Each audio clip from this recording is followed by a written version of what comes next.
Empezamos con una idea que, a primera vista parece un contrasentido total.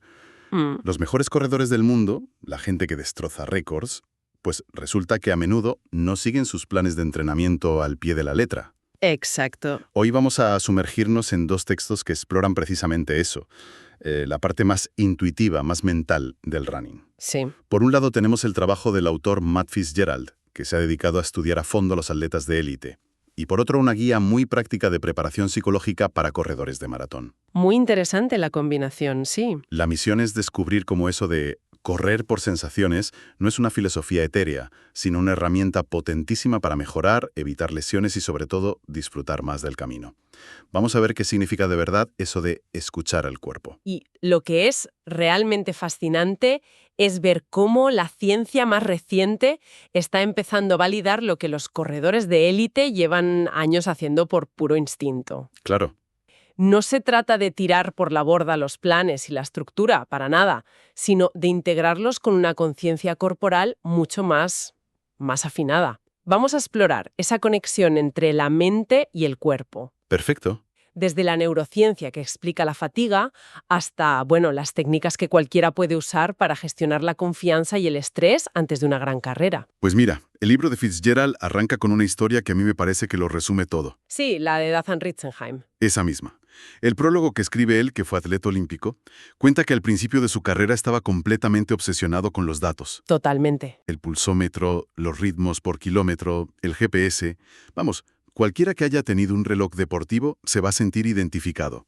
Es que es muy fácil caer en eso. Sí, es muy fácil acabar corriendo para el reloj y no para uno mismo. Vivía esclavo de las métricas. Y él mismo lo admite, que sus mejores carreras, los momentos en que de verdad rindió a su máximo nivel, llegaron mucho después. Cuando aprendió a desconectar. Justo, cuando aprendió a desconectar de los números y a conectar con sus sensaciones. De hecho, llega a decir algo que es muy fuerte. A ver, Está convencido de que si hubiera corrido siempre así, guiándose por su intuición, se habría ahorrado la mayoría de las lesiones y los periodos de sobreentrenamiento que lastraron su carrera. eso choca de frente con la mentalidad de más es mejor, ¿no? Totalmente. La idea de que hay que cumplir el plan sí o sí, aunque el cuerpo te esté pidiendo a gritos un descanso.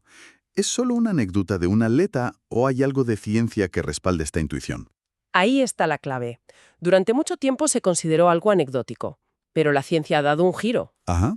El fisiólogo Tim Noakes, que curiosamente pasó décadas defendiendo el modelo puramente muscular de la fatiga, desarrolló lo que llama el modelo del gobernador central. El gobernador central. Me gusta el nombre. Sí, y su teoría, ahora ampliamente aceptada, es que el rendimiento no está limitado por los músculos, sino por el cerebro. Es el cerebro quien decide cuándo hay que parar. Espera. Si el cerebro es el que manda, ¿qué pasa con el famoso muro del maratón? Claro. Siempre hemos pensado que es el momento en que los músculos se quedan sin glucógeno. O sea, un fallo físico real. ¿Me estás diciendo que también es una decisión del cerebro? Es una mezcla, pero el cerebro tiene la última palabra. La falta de glucógeno envía una señal de alarma potentísima al cerebro, claro está. Claro. Pero el cerebro actúa como un regulador anticipatorio. Utiliza las experiencias pasadas, las señales del cuerpo, temperatura, nivel de hidratación, lactato y las condiciones externas para calcular a qué ritmo puedes ir sin causarte un daño grave. Entiendo. De hecho, la investigación demuestra que la percepción subjetiva del esfuerzo, es decir, lo duro que sientes que estás trabajando, es un predictor de la fatiga mucho más fiable que la frecuencia cardíaca o los niveles de lactato. Qué curioso. Como dice Noakes, la sensación de fatiga es fatiga. Correr por sensaciones es, en el fondo, aprender a dialogar con ese gobernador central. Entendido. Así que el cerebro es el centro de mando. Entonces, la gran pregunta es, ¿cómo lo convencemos de que puede ir un poco más allá? De que los límites están más lejos de lo que cree. Porque ahí es donde se produce la mejora. La respuesta, según Fitzgerald, tiene una palabra: confianza. Confianza. Sí. Volviendo a Ritzenheim, él cuenta que batió el récord de Estados Unidos de 5.000 metros solo 10 semanas después de cambiar de entrenador. ¿Solo 10 semanas? Sí, muy poco tiempo. Y su nuevo entrenador, Alberto Salazar, le transmitió una fe ciega en su potencial. Y lo que es más importante, diseñó entrenamientos que funcionaban como pruebas acumulativas, ¿Pruebas en qué sentido? en el sentido de que le hacían acumular evidencias físicas de su propia capacidad. Por ejemplo, le ponía a hacer series que él creía imposibles. Y la sacaba. Ujú. Y las lograba completar. Cada vez que lo conseguía, su cerebro recibía un mensaje claro. Oye, igual los límites que tenías registrados estaban equivocados. Ese proceso recalcula la percepción de lo que es posible y construye una creencia consciente, casi física, de que puede alcanzar su objetivo.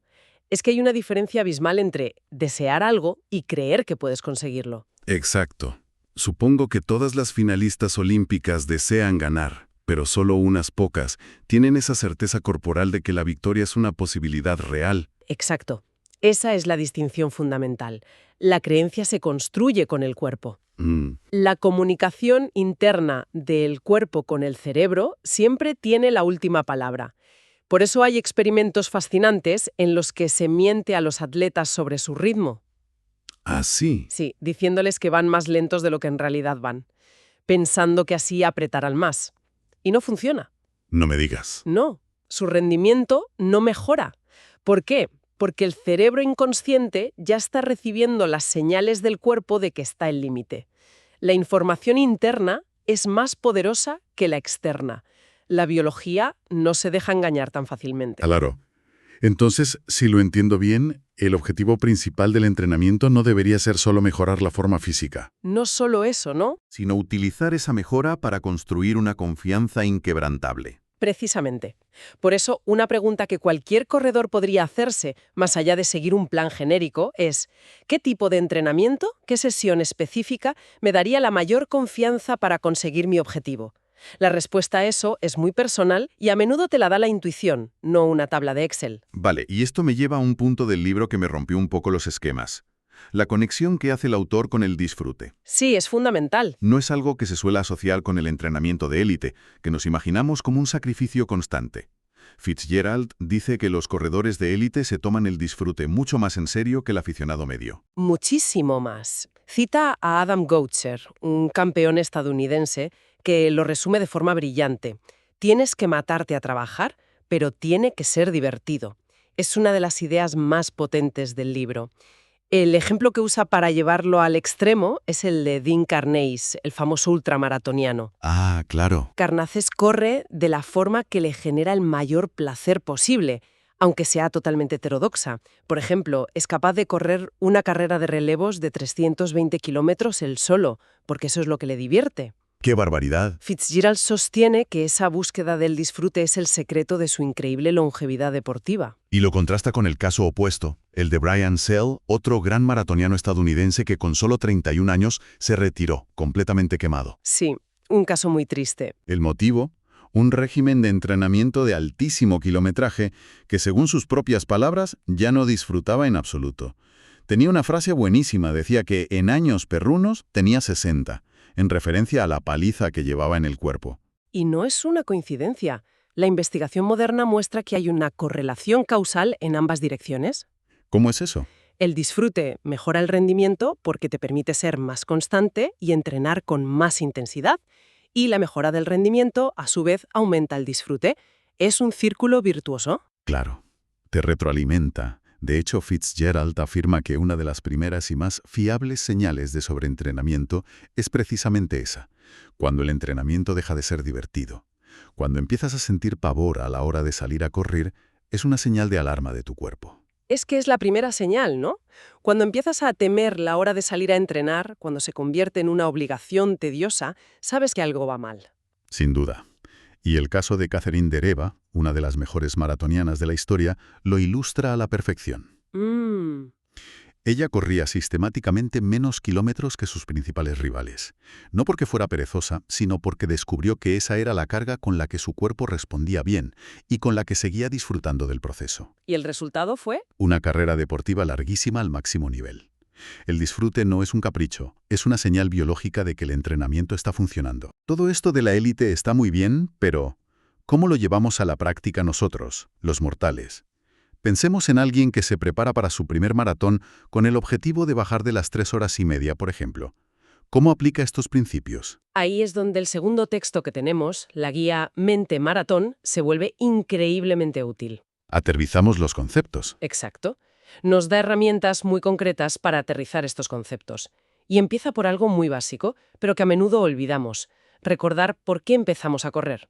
Parece simple, ¿sí? Puede parecer una tontería, pero conectar con esa motivación original, ya fuera por salud, por perder peso, por socializar, es una fuente de disfrute y de energía a la que se puede volver cuando las cosas se ponen cuesta arriba. Y más allá de lo motivacional, propone técnicas específicas para afinar esa conexión cuerpo-mente de la que hablábamos. Sí, varias. Una de las más efectivas es la relajación muscular progresiva. ¿En qué consiste? La idea es muy sencilla. Consiste en tensar deliberadamente un grupo muscular durante unos segundos y luego relajarlo, prestando mucha atención a la diferencia entre ambas sensaciones. Ah, vale. Por ejemplo, cerrar el puño con toda tu fuerza durante 6 segundos y luego soltarlo de golpe, notando cómo la tensión desaparece. Se hace con los brazos, los hombros, el abdomen, las piernas. Es como hacer un escáner corporal, pero de forma activa. Entiendo que el objetivo es ser más consciente de dónde acumulas tensión innecesaria, no solo corriendo, sino en el día a día. Exacto. No solo ayuda a descansar mejor y a conciliar el sueño la noche antes de una carrera, sino que mejora tu conciencia corporal general. Y había otra herramienta, ¿no? La visualización. Otra herramienta clave es la visualización. Y aquí la guía es muy clara. No se trata solo de soñar despierto con cruzar la meta. Se trata de entrenar la capacidad de crear imágenes mentales vívidas, multisensoriales. Suena casi a meditación. Tiene mucho de eso. De hecho, sugiere empezar con ejercicios muy simples, como visualizar un punto de color azul que se acerca y se aleja, para entrenar el músculo de la concentración. Ya. O intentar imaginar una naranja con todo detalle, su tacto rugoso, su olor cítrico, el sabor. Implicar a todos los sentidos. Claro. Cuanto mejor entrenas esta capacidad, más fácil te resultará luego repasar mentalmente el recorrido de la carrera, anticipar las sensaciones en el kilómetro 35 o incluso visualizar tu técnica de carrera correcta cuando el cansancio aprieta. Es como crear un ensayo general en tu cabeza.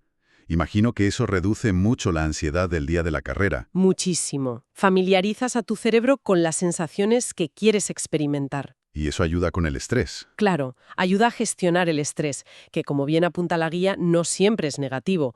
Un cierto nivel de estrés antes de una competición es positivo, es lo que se llama eustrés. Nos activa. Nos activa, nos ayuda a cuidarnos más los días previos, a organizarnos. El problema llega cuando ese estrés nos desborda, cuando nuestra evaluación cognitiva de las situaciones no voy a ser capaz. Ahí es cuando estas herramientas mentales marcan la diferencia entre un buen día y un desastre. Hablemos de un tema inevitable cuando se corre larga distancia: el sufrimiento. Sí. Fitzgerald cita al novelista Haruki Murakami, que también es un consumado ultramaratoniano. En una de sus carreras se encontró en un punto de dolor extremo y se repitió a sí mismo: no soy humano, soy una pieza de maquinaria, no necesito sentir nada. Una frase potentísima. ¿Se puso en una especie de piloto automático para seguir avanzando? Sí, es una cita muy potente. Pero el análisis de Fitzgerald es interesante. Él argumenta que Murakami en realidad no eliminó su capacidad de sentir, sino que la utilizó de una forma muy inteligente para solucionar un problema. Ah, vale. Y lo más importante es que esta capacidad para tolerar el sufrimiento se puede entrenar igual que entrenamos los músculos. ¿Y cómo se entrena el sufrimiento? Suena bastante duro. La investigación lo confirma. Hay estudios en los que se somete a ciclistas a series de contrarreloj sin darles ninguna información de ritmo o potencia. A ciegas, entonces. Simplemente tienen que ir a tope. Al principio se regulan hasta un cierto nivel de esfuerzo percibido, pero a medida que repiten las sesiones aprenden gradualmente a tolerar un nivel de esfuerzo percibido cada vez mayor. Descubren que aguantan más. Descubren que pueden sufrir más de lo que creían. Su rendimiento mejora sin que su estado de forma físico haya cambiado necesariamente. Han entrenado su tolerancia. O sea, han movido el umbral de lo que su cerebro considera insoportable. O sea, tolerar depende en gran medida de la importancia que le demos a ese esfuerzo. Por eso en competición se rinde más. Exacto. Simplemente nos importa más. Y esa búsqueda de tolerancia va de la mano con una búsqueda de eficiencia. Cuando el cuerpo está al límite, el cerebro no solo decide cuánto sufrir, sino que intenta encontrar la forma más económica de moverse. Y ahí es donde entra la zancada. Ah, una transición perfecta. Porque la zancada ideal es otro de los grandes mitos del running. Totalmente. Fitzgerald es muy crítico con esos métodos que intentan forzar a los corredores a adoptar un modelo de zancada perfecto de forma consciente. ¿Por qué? Dice que suele ser contraproducente y energéticamente menos eficiente porque te obliga a pensar en algo que debería ser automático. Una zancada eficiente es, sobre todo, una zancada relajada, donde el cerebro ha aprendido a activar solo los músculos necesarios en el momento preciso. Entonces, ¿cómo mejora la zancada si no es pensando en ella? Mejora con la práctica, con la repetición, corriendo por terrenos variados que obligan a tu cuerpo a adaptarse y, muy importante, corriendo en estado de fatiga. Cuando estás cansado. Sí. Cuando estás cansado, el cerebro se ve forzado a encontrar soluciones motrices nuevas y más eficientes para mantener el ritmo. Es un proceso de autooptimización inconsciente. Después de analizar todo esto, la conclusión parece clara. El camino para ser un mejor corredor no pasa tanto por seguir un plan a rajatabla, No, desde luego que no. no por convertirse en un mejor estudiante del propio cuerpo. Se trata de usar la confianza, el disfrute y la intuición como una brújula y de tener a mano herramientas mentales como la relajación y la visualización para cuando el mapa se pone borroso. Has dado en el clavo. La práctica siempre va por delante de la teoría. Fitzgerald lo deja muy claro. Los mejores corredores no son necesariamente los que más saben de fisiología, sino los que más han aprendido de la experiencia directa de correr, de ese diálogo constante con su cuerpo. Entonces, para terminar, nos queda una reflexión en el aire. Sí, quizás la próxima vez que miremos nuestro plan de entrenamiento, en lugar de pensar «esto es lo que tengo que hacer hoy», la pregunta debería ser otra. ¿Cuál? ¿Qué necesito hacer hoy para sentir que estoy progresando? ¿Qué me haría sentir más fuerte, más confiado y sobre todo con más ganas de salir a correr mañana? ¿Y la respuesta? A veces la respuesta a esa pregunta no estará escrita en ningún papel, estará en nuestras sensaciones.